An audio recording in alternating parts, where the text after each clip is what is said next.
What's up, everybody? Welcome to Show Me the Meaning Wisecracks movie podcast with Show Me the Meaning crew. We got Ryan.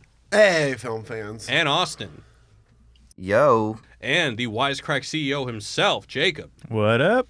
All right, so today we're breaking down a movie that has been requested quite a number of times for us to do either videos on or a podcast on, and we had one of our patrons bring it up to us in the Discord, so we decided, let's go ahead and do it. We're doing Synecdoche, New York, written and directed by Charlie Kaufman, starring Philip Seymour Hoffman. But before we get into that, I want to let you guys know that we did a Patreon poll on what movie we should do next. We did this once before. We did it again. So wisecrackplus.com, our patrons voted, and both me, Ryan, and Austin all put in 2 movies each. That's right. Do you guys remember which movies you put in? I believe I put in Starship Troopers. I don't remember my other movie. Was your other movie The Sandlot. The Sandlot. That's the movie I wanted to do. Oh, The Sandlot would have been so fun. A lot to And break what down were there. the 2 that you put in, Austin? I honestly have no fucking clue. I think you put in Room and Tree of Life. Oh, yeah. Jesus Christ. Wow. You know what? I was banking on that people might think that Room was the Room, and that we'd kind of get some confused votes in there as well. All right, and the 2 movies I put in were Train Spotting and Doubt. And then Kevin, to throw a wrench in the system. Kevin, who does a lot of work for Earthling Cinema, just to throw a wrench in the system, he put in Good Will Hunting. Motherfucker. I gave permission to throw that in there to see what it did. All right, so starting from the bottom with 10 votes, last place is Doubt, my movie. That's right. Of course. Dude, that movie is so good. I mean, I love it too. On the but chat, yeah. Kevin was like, "Yeah, and who would vote for Doubt?" And I was like, "Doubt? That's like my favorite so movie." good. 5 of the 10 fans of that movie voted for it, so I think that's a good turnout. Okay. All right. In second to last place with 20 votes is Tree of Life. Yeah, that's my right. other favorite. Of course. I'm honestly At glad. least it wasn't last. I'm okay with Yeah. that. One of the 3 movies I own on iTunes. I love The Tree of Life. All right. Me too. Third from last with 24 votes is The Sandlot. Boo! That's the way I thought everyone likes that movie. That's what I Quite disappointing. Yeah, I haven't seen that movie That has since like I a- was in diapers. It has like a 4% I on guess Rotten everyone's Tomatoes. like, I don't want to hear people break that down. You know? Yeah. What are we going to do with it? All right, next Forever. with 26 votes is Room. All right. Man. You got Wow. that double vote. That still- double room that- vote. That's cheating. I have not seen that one. All right, next with 37 votes is Train Spotting. Whoa. Yeah. Hmm. Didn't win, so both of my choices are now out. Both of Austin's choices are out. Wait, we did the top 2? No, we're up to the top 2 right now. Holy fuck. Wow, here it is. So here is the second place winner with 46 votes. Good Will Hunting. Oh, shit! I know what that means! That means that number 1 with 73 That's right. votes, blowing it out of the water, is Damn. Starship Troopers. Uh-huh.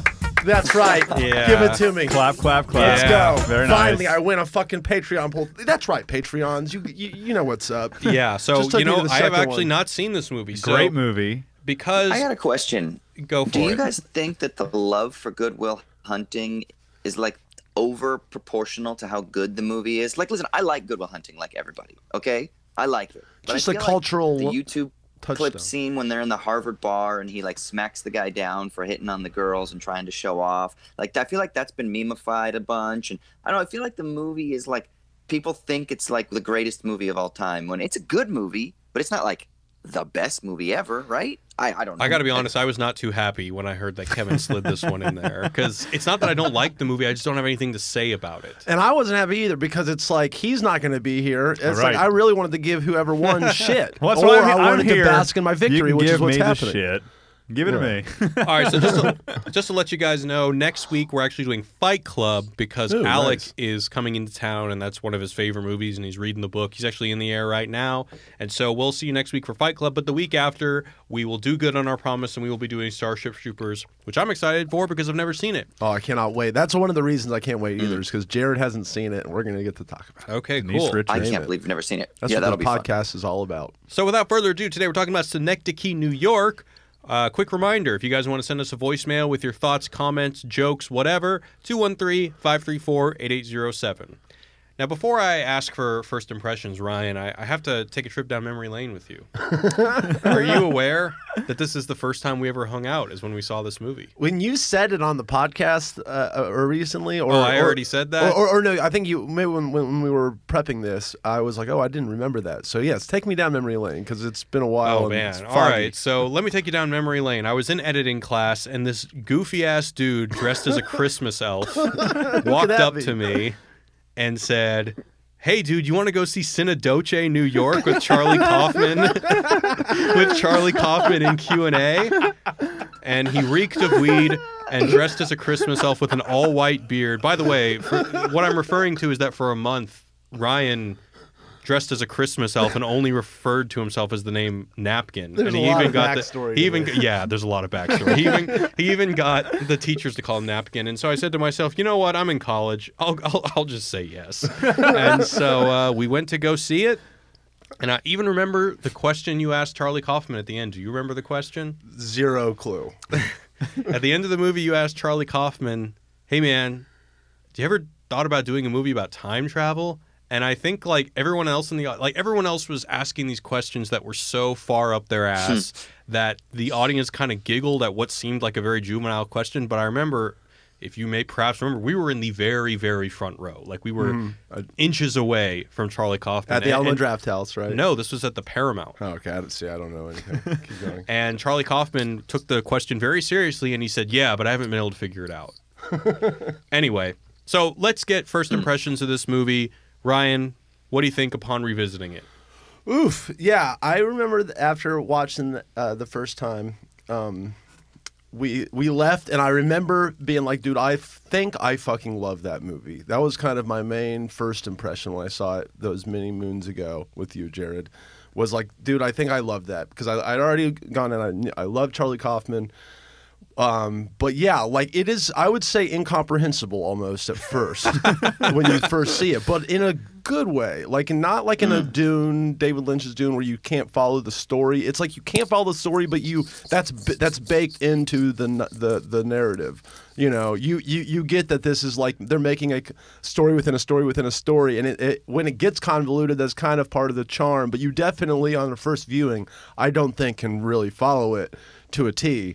And that's probably not even the point. But yeah, like I definitely left. There's just a lot of strange things in this movie, obviously. So have you not seen it since that No. day? And then I watched it last night again. Oh, but you've only seen it twice then? Yeah. I've only seen it twice. Okay. But whenever I make my list at the end of every year, you know, I like that was my favorite movie of that year. Really? Whatever it was. Yeah. Wow. Even though that was my only time I'd seen it. But anyway, it stuck with me. But yeah, when I watched it yesterday, I noticed way more. I got way more out of it. I think it's a brilliant movie. There's so much to dissect. It's not for everyone. It's not like the most accessible movie, obviously, but it's a filmmaker's movie, you know, a writer's movie. It's like, and it's about literally everything, I think. Like it's about everything. Life, the universe, living, the perception of living, other people, relationships, love, death.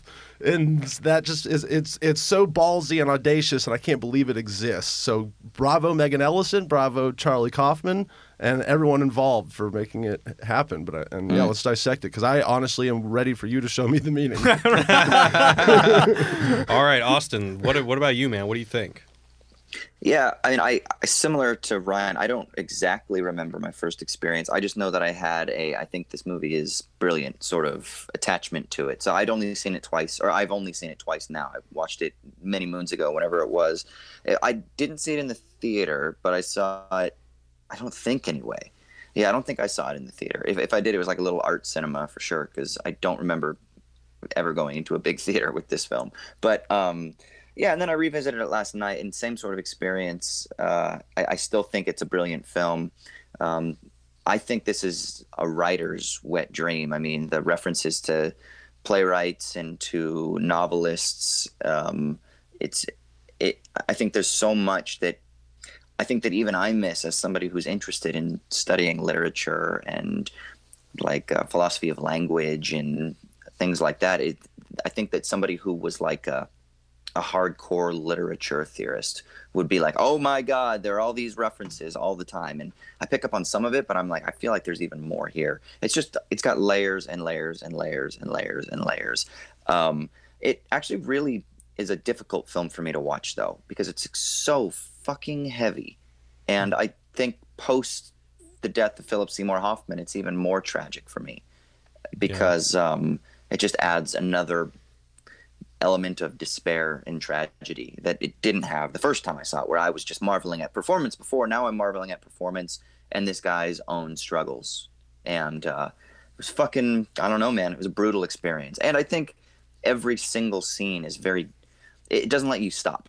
You can't rest. There's not like even a scene when he's getting breakfast or when he's having food with Hazel is like still crazy fucking deep. There's not a moment where you're allowed to actually breathe and relax and just enjoy character dynamics or experience character dynamics. There's multiple layers, and so it's fucking just super heavy intellectually and emotionally, I think.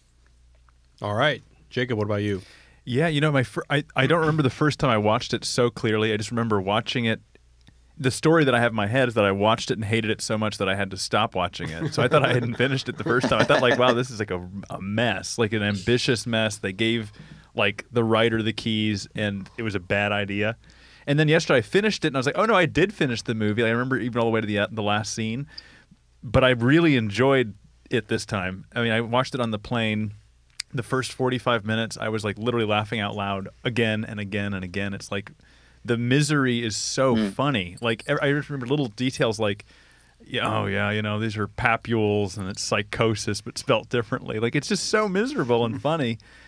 So I loved it, but then I think it just, like, it breaks. Like, at some point it becomes so morose and so dark that I was like, I don't know if I am liking this. And I think it's unrelenting, like the way you put it, Austin. Like, it's unrelenting. Like, at every moment, it's like maximalist in its misery. I did catch a couple literary references, and I kept thinking, like, oh, that name Cotard, let me look that up. And I was like, oh, shit, that's got meaning. And every word has got, like, another meaning or a reference or something, which is cool. But all in all, I liked it much, much more this time. I felt like I had the patience and the time to sit with it and, like, enjoy it and revel in it a bit. But I don't think I liked it at the end. Like, ultimately, I think it's a little bit, I don't know, I don't think it, like, added up too much for me. Yeah, I'm kind of in Jacob's camp. I don't think I like this movie. Because after Ryan and I saw it back in the day, I said to myself, I don't know what I thought about that movie. It's a lot to take in. And especially when you're in this theater with such enormous energy and the filmmaker present, it's easy to get caught up in this collective effervescence. And after it, I had no idea what I saw. And for years, people would say, what do you think about this movie? And all I could say is, I don't know. Yeah. Because I had not rewatched it. And upon rewatching it, this movie just does not work for me. The comedy doesn't work for me. This feels, to use one of Austin's terms, it feels like a try-hard Coen Brothers movie to me. It didn't feel organic at all. I feel like Philip Seymour Hoffman's performance is great. And I wouldn't even peg it on his performance, but the character is so over-the-top pathetic. It just is painful at every corner. This is a movie that's like The Matrix Reloaded in that it's more fun to think about and more fun to research than it is to watch. Watching it, I derive zero joy out of. And in the beginning, were you laughing early on? Like before? No, I didn't. None of the misery. Really, it seemed like somebody saw the Coen Brothers, figured out that they use a particular type of humor and then just went too far with it. I don't know. Maybe I was anticipating it a little bit too much, but I think this movie is outrageously ambitious. I would never try something like this. So hats off to Charlie Kaufman for doing it.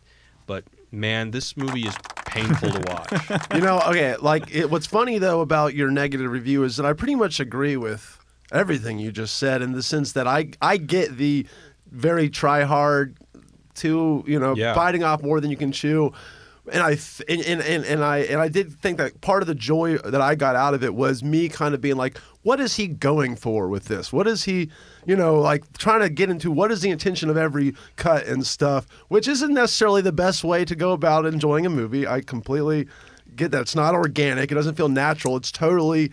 He is trying to, mind you, it's his directorial debut, and he is trying to, I feel like, use every part of cinema, audio, visual, editing, performance, story, craziness-wise, and just do a mashup.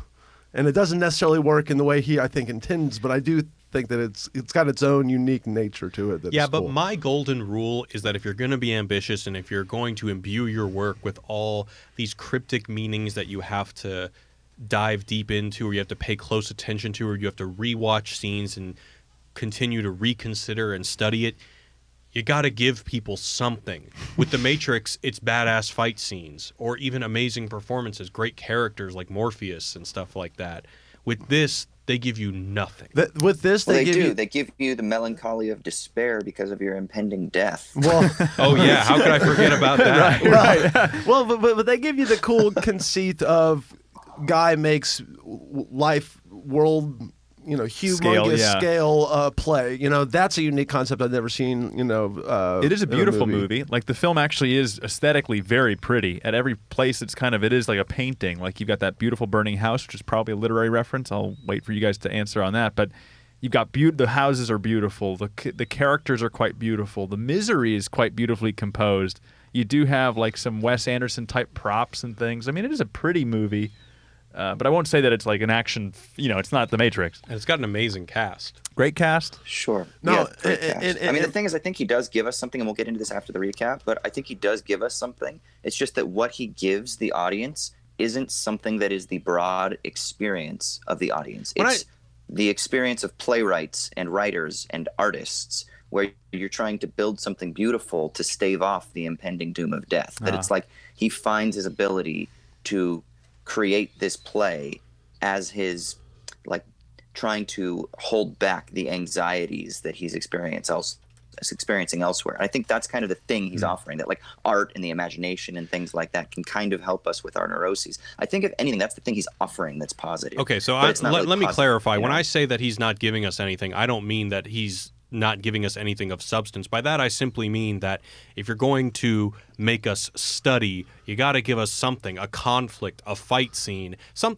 candy to let the broccoli go down a little bit easier, is what I mean. Yeah, no, exactly. And that's precisely what I mean. That's why I said I think he's giving us something. It's not something that everybody can get on board with. It's like if you watch a movie that's made simply for editors are going to fucking love it. They're going to be like, oh my God, the editing in this movie is amazing. But a lot of people are going to be like, Jesus, why was it so choppy or so weird, It's kind of like that. Like it's so niche. I think this movie was made for editors. It's just broccoli. All right, well, let's go into a recap so we can start breaking this puppy down. Theater director Caden Coulthard is rushed to the hospital after a pipe explosion hits him in the head with a faucet, after which his brain starts deteriorating. He starts acting erratically, loses some bodily functions, and loses track of time. Caden's wife Adele and child leave him to live in Berlin. After an unsuccessful attempt at an affair with his coworker Hazel, Caden gets an art grant and decides to create an uncompromised theater experience about, essentially, everything. What follows is a series of depressing vignettes that indiscriminately jump forward in time to his and the audience's confusion, including his father dying, him remarrying an actress named Claire, him failing to connect with his first daughter in Germany, him running into a newly married Hazel, cleaning his ex-wife's apartment when she's not home, a deathbed conversation with his dying daughter, his mother dying, etc. Caden's art project is a large collection of scenes that often blurs the line between performance, simulation, and reality. Eventually, the art project comes to resemble a whole city. 17 years into the project, he rehires Hazel to help him find someone to play him in the art project. They hire a guy who's been following him for 20 years and knows everything about him. Now with performers playing both Hazel and Caden, Caden starts seeing the performance Hazel, which only makes him want to reinvigorate the connection with real Hazel, who is newly single. Soon, performer Caden kills himself and Hazel dies right after they consummate their love.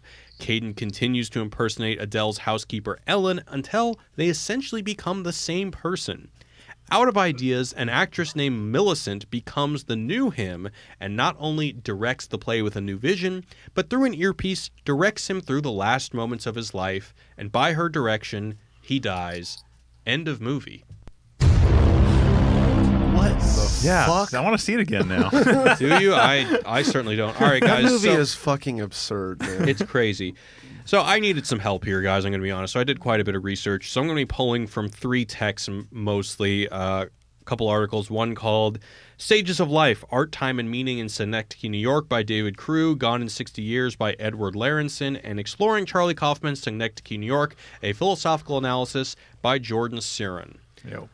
So let's start off with the title of the movie, Synecdoche. So a Synecdoche Synecdoche. of course, yeah. It sounds like a taco.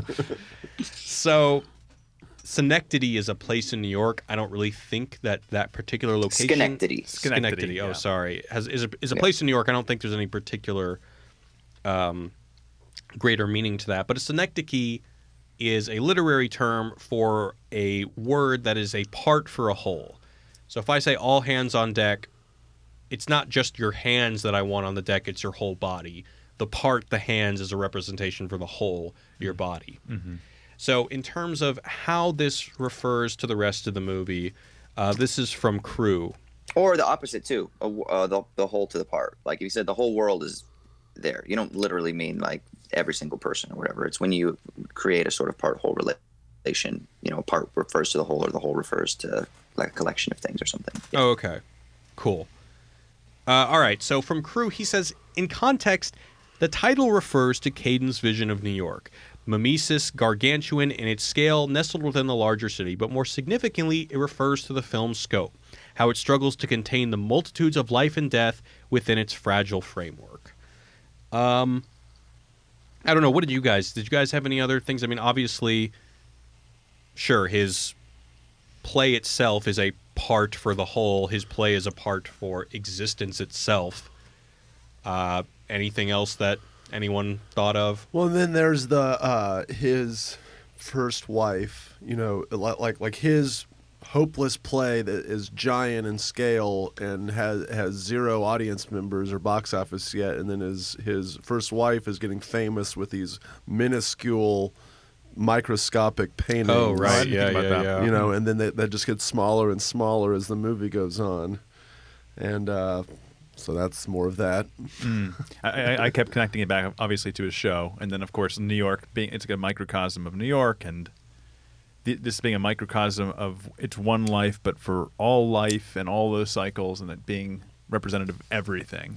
Love and loss and pain. And and it seems like he's really trying to explore, too, the problem of being able to understand other people, right? And that he just ultimately falls into a radical individualistic solipsism, right? Where he's enclosed into his own thoughts. He needs external validation. He can never get anything from the other. It's this radical enclosure of this one character from the other, which would be a synecdoche in that his own individual experience has become inflated to sort of represent the totality. And so there's this tension between the individual experience with every other or potential other that you could experience.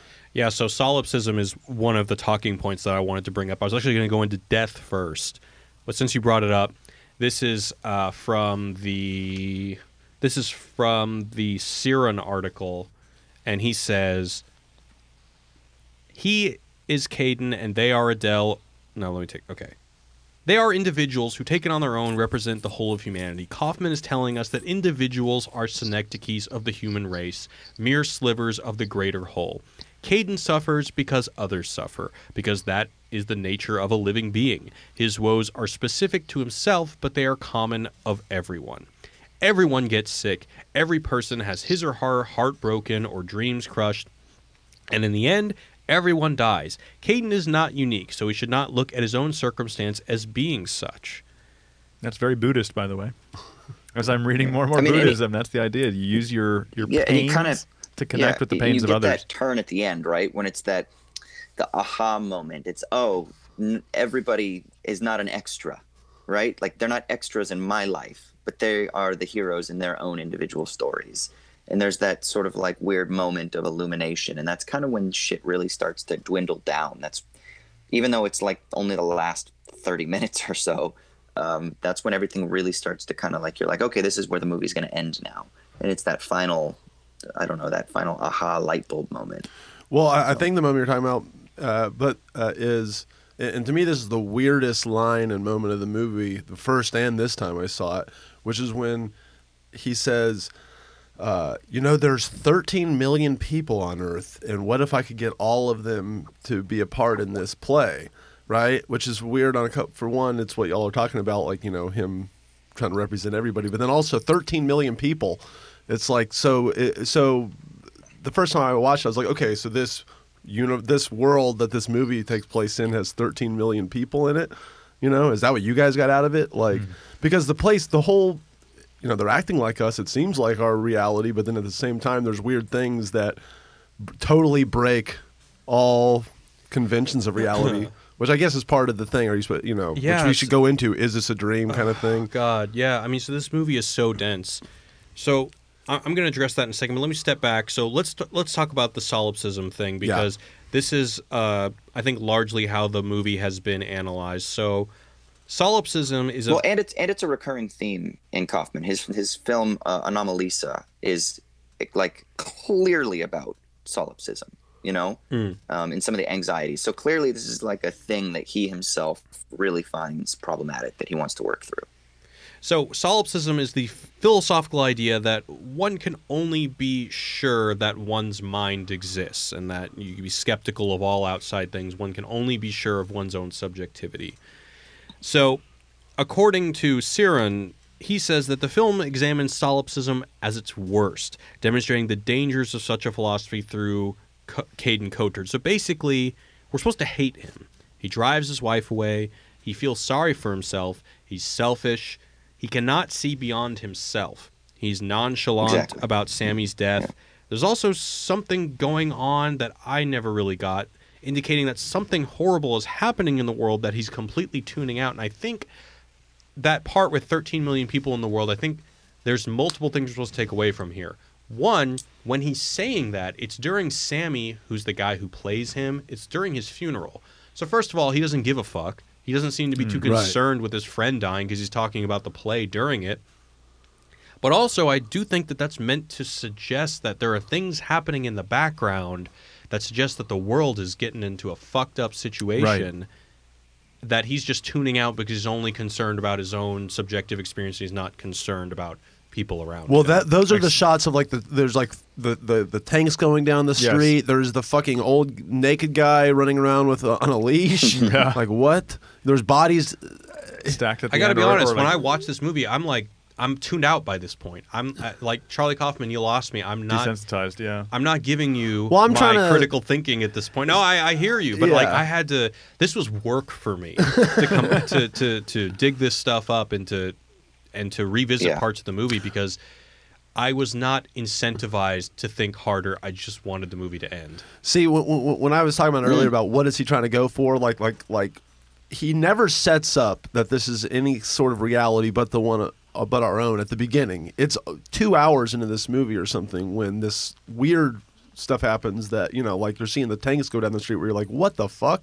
And that's on purpose. So I do think it is kind of ballsy, like he's not only playing with time and space and kind of like reality, and then there's the whole thing of just like the house on fire, which is I would just call a complete absurdity, and people are okay with it. So it's like this is not happening on our plane of existence. He's reading the paper at the beginning of the movie, and the paper, at least the stories he's focusing on are just like normal obituaries. There's like a couple, I don't know what the little small news segments, I don't remember what they were, but they weren't like anything out of the ordinary. Right. To start He's with. fucking with us a lot in this movie. But the time, this is kind of a troll of a movie, I feel like, at certain points. No, man. Von Trier is the only real troll. No, dude. This movie has trolly moments. Absolutely. I think there's deliberate manipulations, and he It's messes with our funny. expectations. Yeah, but it's not. At least to me, it's not. And it's painful Supposed to to be. watch. You admit it's supposed to be, though. Right, but a troll is when you put your middle finger to the audience and say "fuck you," which I would argue Von Trier does a lot. It's just that, the whole thing with like the tattoo all of a sudden falling off of her, and that's just the daughter? That's normal, Yeah. and like that came out of fucking nowhere. Like he's and what are you supposed to take away from that? Are you not supposed to laugh or kind of be like, I didn't laugh at he's that. just fucking with us kind of in a I weird mean, you way? are supposed to laugh, but I mean, it's like any comedy that you don't find funny. You know, you're supposed to laugh. Like, but I guess either I was you supposed do to or be you clever. don't. That's kind of how you came.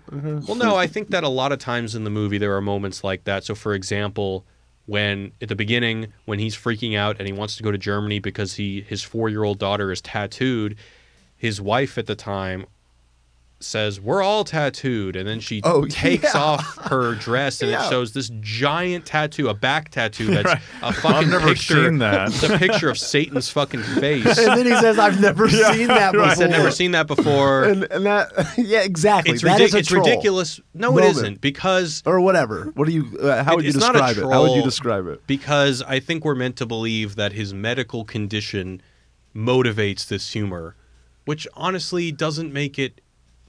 Look, man, it just doesn't work for me. That's all I can say. So you see, I guess in my mind, the whole time, all this weird stuff in the back of your mind was, oh, this is just hallucinations because of his sink accident. That's kind of how you took it. There's an ambiguity. I think that's deliberately placed there so that we're constantly asking ourselves, what is the nature of this time passing? Are we seeing it through his subjective mental ill state to where it's truly we are being positioned through the lens of his mental issue? I mean, I think that we're supposed to take it away as that is at least a big possibility. Okay. And okay, that's interesting. And also, I just now, a second ago, got what you guys were talking about with the 13 million thing. You guys were saying that so many people have died that now there's only 13 million left. I mean, maybe. See, I always had taken it that there was only been 13 million, and this is just a different Earth. You know, but yeah, I guess that makes more sense. Is that something catastrophic happened with those tanks and the over bodies? That course of time. Okay, that's makes way more sense. To me, The Misery was very funny. So I remember. So I think of Philip Seymour Hoffman in Happiness, which is a movie that Jared and I do find funny. Oh, fuck yeah! So but it's just the same kind of misery humor with Philip Seymour Hoffman. Philip Seymour Hoffman, yeah, he's just like, yeah, I really gotta fuck you right now. You know, he's really kind of like, just sort of so miserable that you're laughing with him and at him. Here, I remember there's a line that I just pull up the script that made me laugh so hard. He's directing the actor in his first play before Catherine Keener has left, and he's like talking to the actor, and he's like, try to keep in mind that a young person playing Willie Loman thinks he's only pretending to be at the end of his life, full of despair. But the tragedy is that we all know that the young actor, you, is going to end up in this very place of desolation. So just like this constant painting of misery. That's a joke. And he's getting to me, I'm laughing like right out loud because I'm like, this is so misanthropic. Like every single thing that's happening to him, he's being shat on over and over and over and over again. Every character kind of is, I guess, except for Catherine Keener. I love the line too with Catherine Keener when she's, you know, he calls her in Berlin and she's like, I can't talk right now. I'm famous. And the line just cuts off. Yeah. Did you laugh, Austin? I mean, I think, I laughed. I chuckled. I didn't laugh. I didn't guffaw. But then again, I was watching this at like 3 a.m. my time, so I might not have been. Had the energy for that. But I mean, for me, I was more just intellectually stimulated. I was trying to really pay attention, and I know I did that the first time, but I think I watched it like 8 years ago when it first came out, or 10 years ago when it first came out, or something like that. So I think my own development gave me a different experience of it. So for me, it was more of an intellectual experience than it was an entertaining experience anyway. And like I didn't get caught up like you did, Jared, with the is this some sort of fallout of a declining mental state?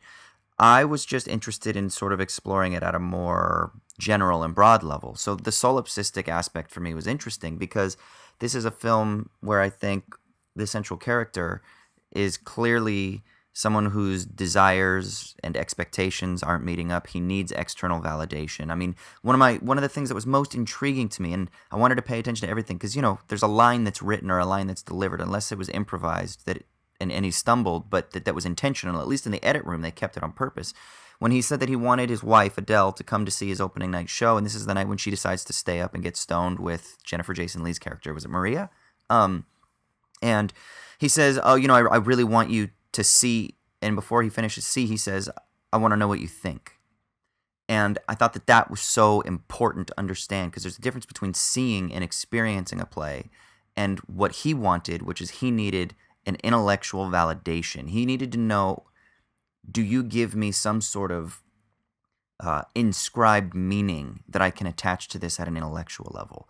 And there's something about how he needs like these linguistic categories, these linguistic codes to make sense of the world. I'm dying. What is this thing? Do I need to see this person? Am I going to a neurologist or a urologist? There's these playing of words. Words become so important as these things that codify our anxieties or our neuroses or the discrepancy between his desire and then what he's getting from the other.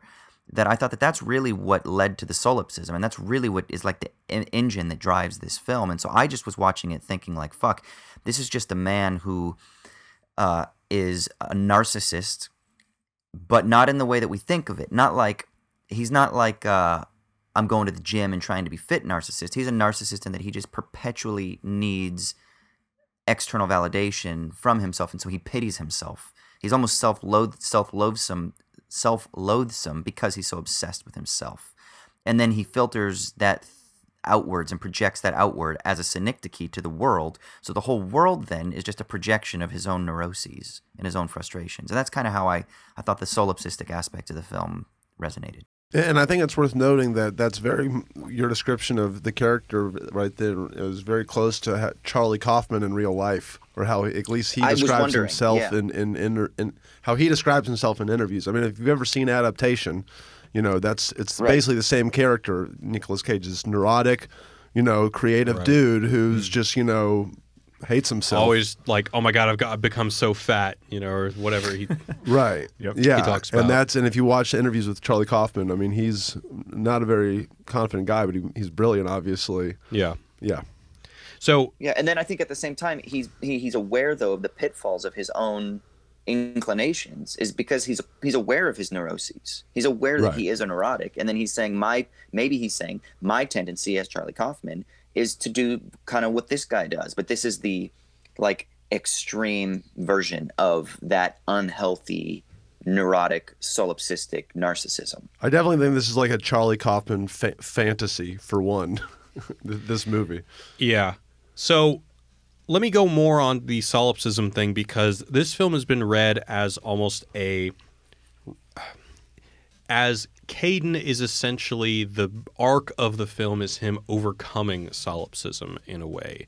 So basically, and this actually kind of collides with a reading of the film on gender. So he has this thing going on where not only is he so self-absorbed, but specifically he's got all these weird relationships with women. And so there's this thing where he's always got this muse. He needs a muse. He has this pathological need to put this woman on a pedestal and view her as some sort of divine influence, and that's how he achieves his greatness. And people have argued that in doing this robs women of their identities, only further cements them in this place of the other. And this idea of the other, that there is me and then there is everyone else, and there is this distinction between the self and the other, and that Caden and perhaps people are so engrossed in the self, is ultimately what is trying to be overcome in this movie. And ultimately this is achieved through the character of Ellen Bascom, which is it's fucking weird for a movie to only introduce this character an hour and a half in and we don't even see her. So this is Adele's housemaid. He pretends to be her, he steps into her shoes, and through this, it's been argued, she starts to grow.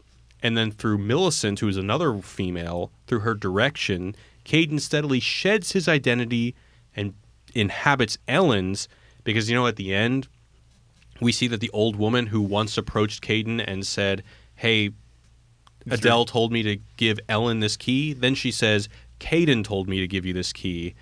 And then after this, we see a sequence in where we learn of Ellen's past and how her and her husband, Eric, never had a child, and it moves Caden to tears. And I think we're supposed to interpret this as if he's experiencing someone else's pain for the first time, or at least authentically for the first time. Now, the interesting thing about this is, you guys remember the scene where he goes to visit Olive, his first daughter, and she's dying for a ridiculous reason because the tattoos are wilting. Yes. The tattooed Right. flowers are wilting. Yes, I remember that scene. And she mentions him leaving the family to have anal sex with his lover Eric. Yeah, Say it, Ryan. So the interesting thing is, I cannot forgive. Ellen's husband's name is Eric, Yes. and I Whose guess husband? Ellen, the maid that he Oh. ends up becoming. So I don't know if we're meant to believe that he's already inhabited her identity or the chronology is messed up. But I found that to be interesting. Oh wow. Wow. So he was having sex with Ellen's No, husband. I don't know. Well, maybe. she wanted him to say that at least. Well, Or probably happened. or that was the story she was told. Olive was told. Yeah, because that's how it came off in the movie to me, was just that she was told, fed all this stuff by her mom, Yes. and then he just says it Or Jennifer Jason Leigh. or to whomever, make yeah. her happy. Right. You know. Well, I think but- that's why the Eric thing is a little bit interesting. But anyway, so this Yeah, that is is why interesting. the movie becomes like it comes full circle and becomes the Synecdoche, because Caden comes to discover that he is Ellen, Ellen is him. Basically, instead of the division between me and the other, We're all one. we're all one. Who is Ellen? Exactly. Who just am I? Who are right, you? Exactly. What are just we? as Right. an individual is a Synecdoche for all of the human race, and that's what he ultimately discovers in the end when his identity blurs with that of Ellen, the housekeeper. So you can take mushrooms or watch Synecdoche, New York. I'm You'll sure all- mushrooms and are all much the more walls fun. You'll all end up one. We are all one. Wow, I am Philip Seymour Hoffman. I never thought about that. So I am Diane Siren's- Weiss. Yeah, I think for me Go ahead. for me the problem with this is that he doesn't actually get to experience otherness outside of himself. He's still experiencing it through his own self-aggrandizing need to fulfill satisfaction or desire. The difference is it's not now filtered in the same sexual dynamics that it was before, where it was, I need to fuck you for whatever reason. But now it's a sort of more maybe appreciative awareness, let's say, of another body, but at the same time, it's still a projection of self. And I still find it to be radically depressing. I don't think he ever gets out of it. Like, even on his deathbed when he dies, I don't remember exactly what he says, but he dies at the word everyone. He's saying something like, if only everyone, or if only I could reach everyone, and then he dies, or something along those lines. And I thought that was so fascinating because he's still trapped. He still can't get out of himself. And at the end, when the play is shut down, the production is shut down, everyone's gone, it's just him. It's not like there's some sort of resolution that he is like, oh, I now appreciate the other sex, or now I appreciate other people. Very atomized, individualistic understanding of who human beings are. It's not a collectivity. It's not solidarity. It's not connection. It's not community. It's we are all our own individual bits. And that's the answer. And I just certainly find that it's to be not rather depressing. And actually. his earpiece is telling him what to do too. Don't you take it that his earpiece told him to die, or Yeah, or he's being directed. right. He's being directed. She does. So even She does. the Doesn't whole she say- time he's doesn't she the say, die. yeah the whole time he's the cleaning lady. He's being directed. Like, it's kind of almost like, well, he's He's doesn't taking have instructions now. He's just like, all right, my life is paint by numbers. This direction, you know. What are you gonna say, Well, now Jared? he's being But, directed. well, I was gonna say- he becomes the director now, right? Right. I was going to say, Austin, So he becomes actor. Yeah. even if it's not a perfect ending, and I don't know if one can ever view the other, or it can completely consume the other, but isn't it more like we see ourselves in the eyes of the other, and only in that way can humanity make progress? Can we not read it in a little bit more of a more optimistic take? Yeah, maybe. I mean, I'm not trying to say I'm not making a moral judgment whether it's perfect or not. I just mean in terms of it getting out of the solipsistic circle, I'm not sure it's successful. But I mean, if that is all we have, I mean, I think that's a very Western American Anglo understanding of human beings, that we are these radical, atomized individuals, and all we can ever do is approximate an experience of some other radical, atomized individual. But if you look at the history of human tradition, that's not how human beings are each other throughout time in all places. So again, I think I'm not saying that it has no value in thinking through it. I'm just saying let's not fool ourselves into thinking that that is like the trap that we must necessarily wrestle with. I think that that's the neurotic tendency that Westerners feel under certain cultural conditions, and that I think that Kaufman's anxieties that he's exploring are precisely the anxieties of a writer and an artist that are wrestling with those social conditions that impose an atomized individuality upon you. All right, let's move on and talk about death. Obviously, this movie is very much about death, so there's a couple things I want to bring up. This is from the Crew article. So Caden's surname, Cotard, is a reference to Cotard syndrome, a mental illness that causes individuals to believe that they are essentially the walking dead. I don't think Caden suffers from this, but he's nonetheless obsessed with his own mortality, which Crew points out is evident right from the opening scene. So first of all, his daughter Olive sings of being dead and buried. A poet on the radio discusses the melancholic month that is September, the beginning of the end. At the breakfast table, while his wife Adele chats on her phone, Caden peruses the paper where Harold Pinter, dead at 76, and Harold Pinter dies, announced Caden before realizing his mistake. No, he won the Nobel Prize. So he's totally obsessed with death. And so Crew says that this movie is fundamentally about death and how life passes and falters and stumbles and fades, about how time consumes us.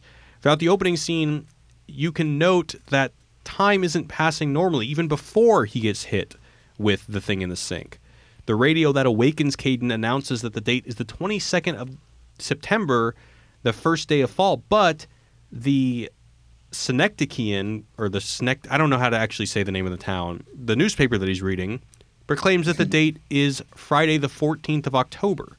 Shortly afterwards, Caden sniffs from an expired carton of milk. Its use-by date is the 20th of October, so it shouldn't be expired yet. Happy Halloween blares from the television. Wow, I didn't catch all this. Wait. Okay, keep going. When a burst tap cuts open his head, so the thing when the sink fucks him up and sends him to the hospital is decorated with Christmas trees. So that's cool. So I mean, that. Such meticulous attention to detail. It's almost a shame that this movie isn't fun to watch in any sense. Someone's got to keep track of all that shit. And so for Crew, he says that the underlying symbolism here is obvious, that he's pointing to the fact that time slips away from us, minutes turning into hours, to days, to weeks, to months, to years. Yeah, I can see that. I mean, the first time it really comes through as an audience member, I feel like, is when he's like, God, I haven't seen my daughter in like a week or 3 weeks. And they're like, it's been a year. It's been a year. You know, and then she's like, I need to get you a calendar. And you're, as an audience member, you're like, what? You know, I'd never seen a scene like that in a movie that had such a... That was how they revealed that information. Yeah. That this isn't going to be a normal timeline. And then it keeps going like that. I like that. I feel like, you know, we were talking about, you know, you're talking about how not fun this movie is to watch. If I edited 40 minutes out of this movie and got the best shit, I can make a really good movie, I feel like, that you would like. You could Patreon this that. Is more fun. This is more fun than watching the movie. Like talking about it. The stuff that when it works the best, it's the comedy between like especially towards the end when it's everyone having to keep up with their relationships together. Like, hey, I'm having, you know, now an affair with you. I'm in an affair with you, and so you gotta. Well, wait, that fucks our relationship up. But now they quit, so you gotta, you know, all that kind of thing. If it was more concentrated, I feel like that's a movie I haven't seen before, like told really well. But this is a crazy version of that. Yeah, it's nuts. I didn't catch the all death that stuff is interesting because it reminds me of, and I'm not sure if we've talked about it in any of our videos, but Being Towards Death in Martin Heidegger, which is one of the fundamental orientations that he explores in his book Being in Time. Dasein? As the sort of impossibility of Dasein, which is his name for, it's not human per se, but basically let's say human. And Being Towards Death is like the cessation of all the projects that Dasein will ever be able to throw itself into. That no more are you going to be able to do anything. And then on the philosophy podcast, Owls at Dawn, we're talking about the ethics of suicide right now, and we just finished reading, and we're going to talk about it this week, Thomas Nagel's essay on death. And Nagel basically asks, is death an evil in itself? If it is, then that needs explanation. Like, why is death an evil in itself? And Nagel says, well, maybe it's because it's the loss of life. It's the cessation of potential future experiences that would lead to joy. So, like, before someone's born, we wouldn't say that's evil, but that's because they really didn't have the potential to experience things. But then once they're born, then death is evil, because it's that loss of the potential future experiences that person could ever have, which means then even if you've been dead for 1,000 years, there's still an evil in it because you're not able to experience the internet, or you're not able to experience Krispy Kreme donuts or whatever, you know? So you're still being cut off from the potential experiences of life, of living as in an active sense. And so I'm thinking that this whole film is just haunting us by the inevitability of the loss of life. And I think that cloud that is looming, it's so palpable that, and it's so intentional, like all of those references, Jared, that you mentioned. I mean, it's not subtle at all. Like, his mom dies tragically. His dad dies. His dad's body was riddled with cancer. It's not just that his dad dies. It's melodramatic. His body was so withered away that they had to stuff the coffin with cotton balls to keep his body from sliding around in the coffin, right? I mean, it's so morose in its exploration and projection into the audience of the impending doom of death that I think it's supposed to induce that anxiety. And then it's that anxiety that makes it so that time for him becomes out of whack. His subjective experience of time. It isn't the calendar experience of time or the clock experience of time. There are bits where you see a clock that's moving and the time doesn't work in the way that we are accustomed to. And it's because all of that doesn't matter when we think of the relation to ourselves as a being towards death. And that just Austin seemed really obvious. I get this sense that like everything is slipping through his fingers. Time, Olive, Catherine Keener and his wife, the loves of his life, everything that he actually wants to hold on to, even his own self-worth, all of those elements keep slipping, and he keeps grasping for them as they continue to sort of wither away and fly out of his life fast, and he can't seem to grapple with the time or even his love or the relationships. Nothing can sort of seem to stick around, and that transience also ties obviously to the end of life. But you keep seeing these scenes, particularly that scene where he's like slamming on the window when Olive is dancing naked, and he's just trying to say, I'm your daddy, I'm your father, and he can't seem to get through. Everything just seems to be slipping out of his life and slipping through his fingers, like life and like time. Yeah. And do you think that Kaufman's trying to say that this is a singular but universal experience? Because that's what I think at the end. That's what's kind of so depressing, is that this isn't just this guy's own manic experience, but at the end he's like, oh, we're all like this. Yeah, no, I think that's exactly it. I think that's, to Jared's point, like that's the coda that kind of makes it that synecdoche that kind of closes the circle, is that we realize that just like he realizes that his life is just like another's life, we feel the same way about all these characters, and particularly Caden. All right, so we're running a little low on time, so I want to move on to the next point, which is art, truth, and artificiality. This movie definitely focuses a lot on the power of art and the power of performance to actually reveal reality when reality falters. He recreates his life trying to find the meaning in his actual life by erecting this artificial version of it, which is very interesting. Definitely reminds me a lot of Hamlet. But I'm going to read a quote from Kaufman, and this quote is actually very similar to what I would say the overall philosophy of Wisecrack is. He said, "We are obsessed as a species with the idea of story. We do it constantly. We tell stories about our past, our future, about the environment we're in at the moment.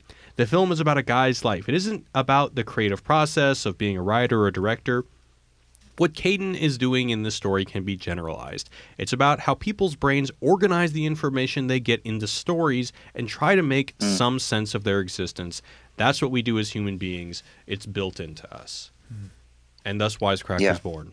Yeah, I love that. I've heard David Mamet say something similar. David Mamet, the playwright, and to me, that's been a very profound insight, I think, into the nature of the human experience. Like, I even like to think of it as going so far as the tone that I'm using right now is a dramatic inflection of of a story that I'm trying to say. Like maybe I'm trying to be more somber and serious, so I'm trying to be calm. Whereas if I get all excited and energetic or whatever, there's a different drama that I'm infusing at the emotional level, not just at the level of the words that I'm telling, in that I'm exaggerating because there were 100 people there rather than just 12 people there or something. It's not always that it's drama at the level of words, but it's even at the level of emotion. It's at the level of feeling. That I think that everything we're doing is always we're telling a type of narrative to communicate with other people, and everything is just this swapping of dramatic stories. Even when we think we're just doing scientific analysis, there's still a drama in that. There's a tradition, there's a history. And I think that one of the things that artists try to do is they try to employ that to stave off, if you will, the impending doom of death or the anxieties that are being imposed upon them from without. And I think that's something that this film explores radically. Yeah. It also, similar to the death thing, it happens in some pretty subtle and interesting ways early on in the film, even before he starts the art piece. So at the beginning, right after his wife leaves for Berlin, we see that he's inexplicably watching a cartoon version of himself on the television. Mm-hmm. Right. And then on the same TV, we see a flash forward to the film's final moments as the old Caden is like drifting through the white fog, getting the direction in his earpiece. And then another very subtle moment is young Hazel instructs Caden how to flirt with her.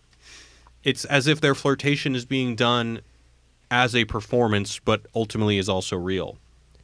And yeah, my favorite example of this as something that blurs this distinction between reality and performance is when he's in Germany trying to find Olive for the first time. He runs off, he's very sad, and he stops and puts tears in his eyes. Yeah. I love that. It's artificial tears is what it said. Right. It's like a performance of grief that is both fake and real. Yeah. So, I mean, brilliant. Yes. But, I mean, yeah, if you study this movie like homework like I do, if you're just watching it, it's like... See, the moments like that, though, again, make me laugh out loud. That's just, it's great. Yeah.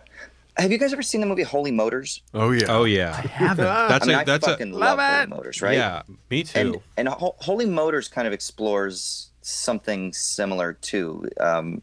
This idea of playing roles and how we're all maybe just walking through life, jumping into these different characters and jumping into these different scenarios. And that's what I was thinking about this film a lot, is that it's filmed in different scenarios, right?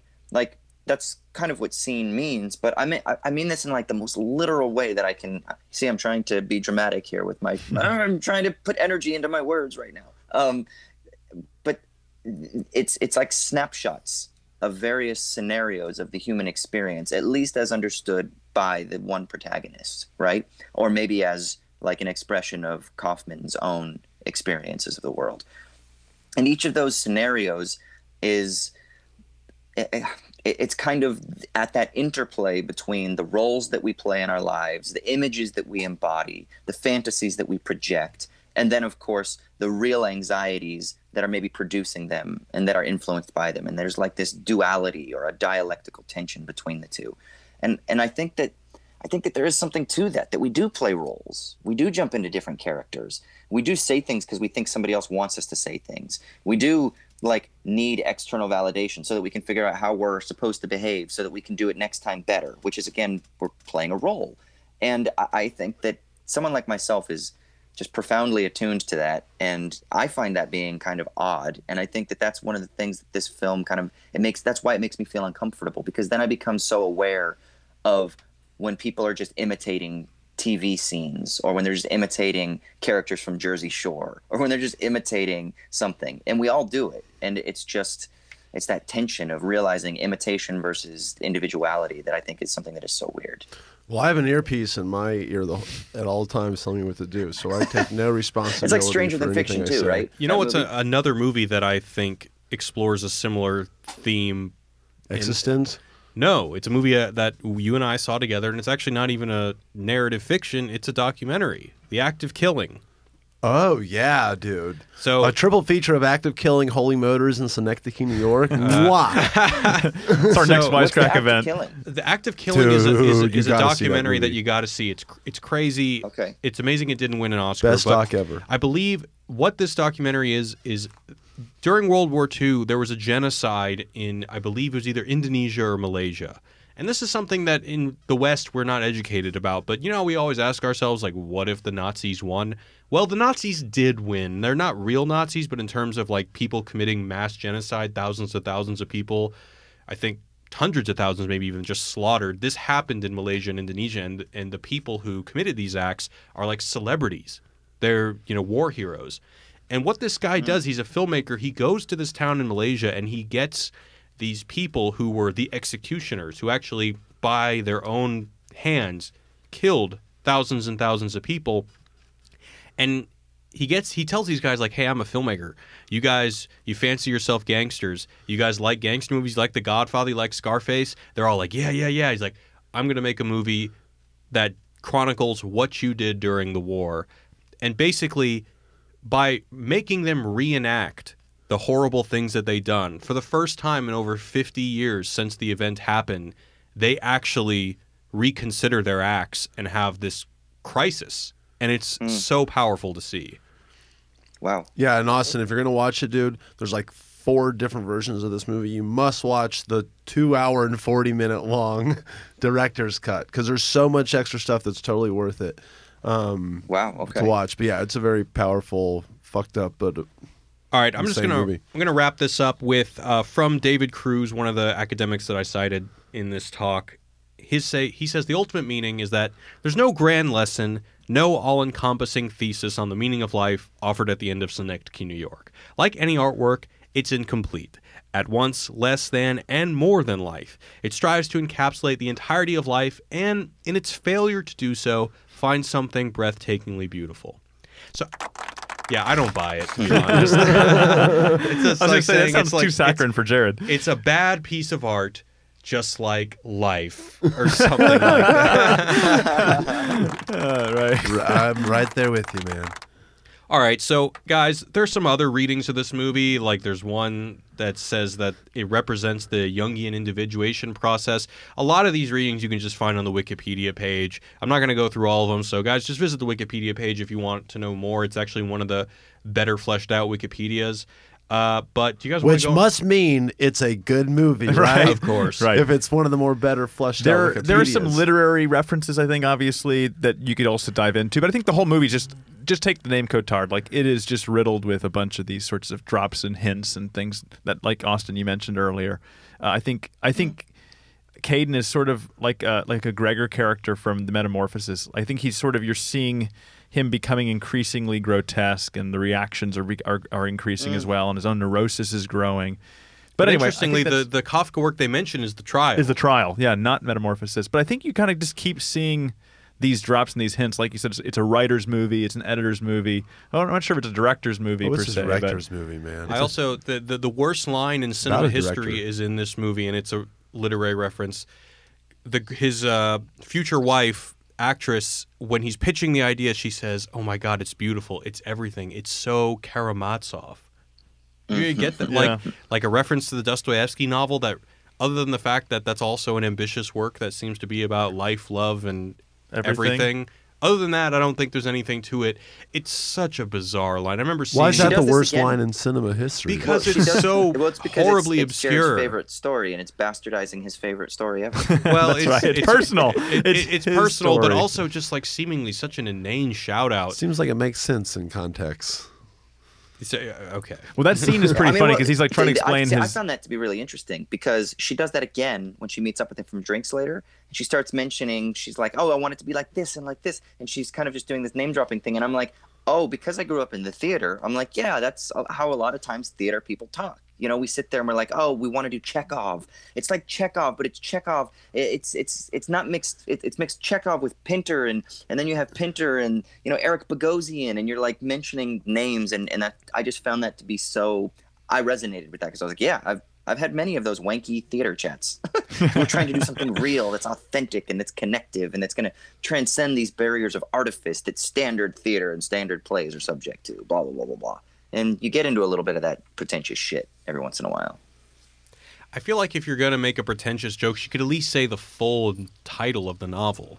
Like, That's So Karamazov, using it as an adjective. Not even That's So the Brothers Karamazov. It's a mouthful, though. I guess. Whatever. All right, guys, we're going to go ahead and wrap it up for today. I want to thank all the other... All right, guys, we're going to go ahead and wrap it up today. I want to thank my co-host for joining me. Oh, yeah. Where can we find you on the internet, Ryan? You can find me on this cool website called youtube.com. All right? Wow. Look up Ryan's Shorts, like a pair of shorts or like short films. I put them up there every week, damn it. I They're love amazing. making shit. They're hilarious. Catch them. I love you. I love you. And Austin. You can hit me up on Twitter if you want, Austin_Hayden, and I do a philosophy podcast called Owls at Dawn if you want to hear more about wanky, pretentious shit. And Jacob. Find us at Wisecrack. Jared and I are both doing the Wisecrack thing, so at Wisecrack or Wisecrack_official on Instagram. Yeah, that's pretty much my answer, too. All right, we're signing off. We'll see you guys next week for Fight Club, and then the week after that for Starship Troopers. Yeah, baby. Hell yeah, baby. Good job, everyone. We did it. Woo! Do you want to do From Hollywood, California? Oh, yeah. Oh, is that it? Yeah. Okay. Well, no, we're just recording this ending. No, I know, but that's usually you say, see ya. Okay. All right. See you guys. All right, goodbye from Hollywood, California, and go vote! Adios.